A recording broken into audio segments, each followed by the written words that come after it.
Sa'yo, di ba, na okay na yung resume, pwede mo nang kunin yon, ipapasirox mo lang yon, pero nagbigay ako sa inyo ng mga copy niyan, di ba, files. So ito yung ano mo, permit ng dating employer. Pag nakalipat na kayo, kailangan kasi to, kaya hiningi ko na lahat. Lahat dito, nandito na ha. Yung sa'yo wala pa, kaya yun yung gusto kitang makausap.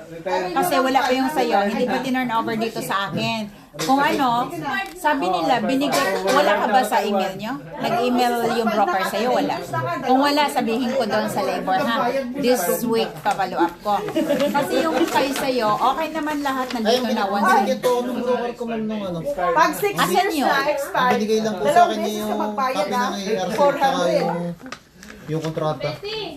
Ay, pati si Eric, kontrata. bungol-bungol pa. Kasi ito yung mga ano nila, ito yung mga pinadala nila sa akin. Yung employment mo, wala pa. Okay? At saka yung ano, COE. oo, employment contract. Sa akin din ma'am, wala pong ganun. Wala pa? Padawag ko na lang si labor, ha? Okay, kasi nga okay na siya. Yung sa'yo, bali okay na yung sa'yo, ha? Ma'am, nakita ko. Waiting na lang tayo. Ano, Yung Gmail ko man, nabasa ko po dun ma'am. nabayrosan yung cellphone ko. Ha? Hanggang ano na lang pala ako. February 18. Yung ERC. Kaya hingiin ko yung ano, hingiin ko yung mga documents mo kasi kung hindi, i-try kong i-apply yung extension. Kasi di ba galing kay sa employment labor. Lahat ng mga papel na galing sa'yo, na may hawak ka dyan, saan didalhin mo sa akin? Kasi i-check ko yon. Kasi before mag-end yung finish contract, finish ano mo, yung expired ng permit mo, i-extend ko. Wala pa kasi akong hawak ni mismong isa sa iyo eh. Kaya kausapin ko muna yung ano ha, kausapin ko muna yung labor, tapos mag-anohin yung, ang tawag nito, broker.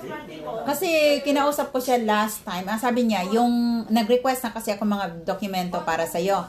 Ang sabi naman is, naipadala na daw sa broker, pero wala pa silang pinadala sa akin. Kaya follow up ko si labor, ha?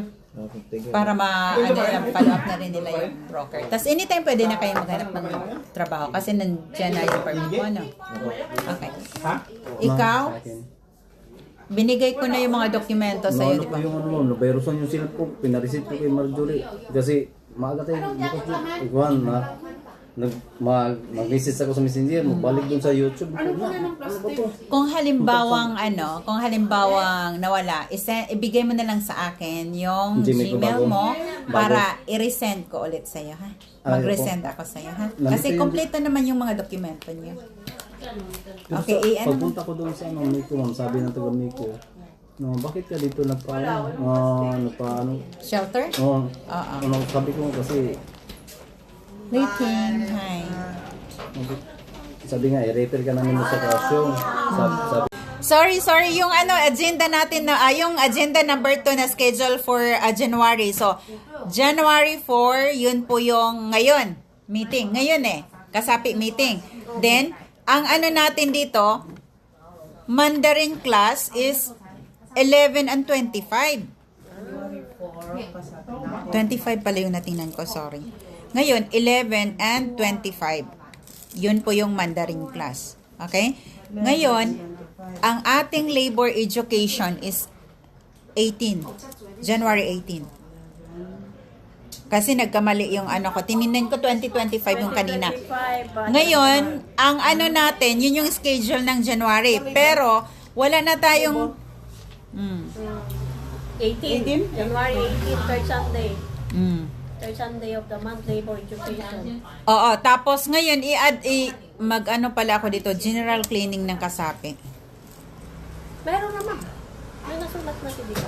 Sa'yo wala pa? I-ano ko dito na sa February, ano to siya? 8. February 8. Ang gagawin natin yan, maglilinis. Hindi naman siya masyadong ano, pero Mandarin schedule natin yan. Pwede natin on that day, same day, magagawa natin yon. Okay? General cleaning and Ano yan, sa February. Pero anyway, yung ano, general cleaning muna, yun yung iset natin yan si Kansante. Kasi hindi tayo pwedeng sa 3rd kasi Chinese New Year na yun Anong petsa yun, ma'am? 8. February 8. February General cleaning, oo. Then, February saka na natin yung 1st ng February. Kasi ang ano dito is February 1, kasapi meeting yan. Doon na natin yan pag-usapan sa February. Pero ngayon, kukunin ko muna kasi second and fourth kasi yung ating Mandarin. Ngayon, magcha-Chinese New Year ang third niyan. So, schedule muna natin yung general cleaning sa Feb 8. Yun na yun. Okay? Tapos, ang kasunod, okay na yan siya, Vintas. Ang kasunod natin dito is yung about, okay, tanong ko nga yung update sa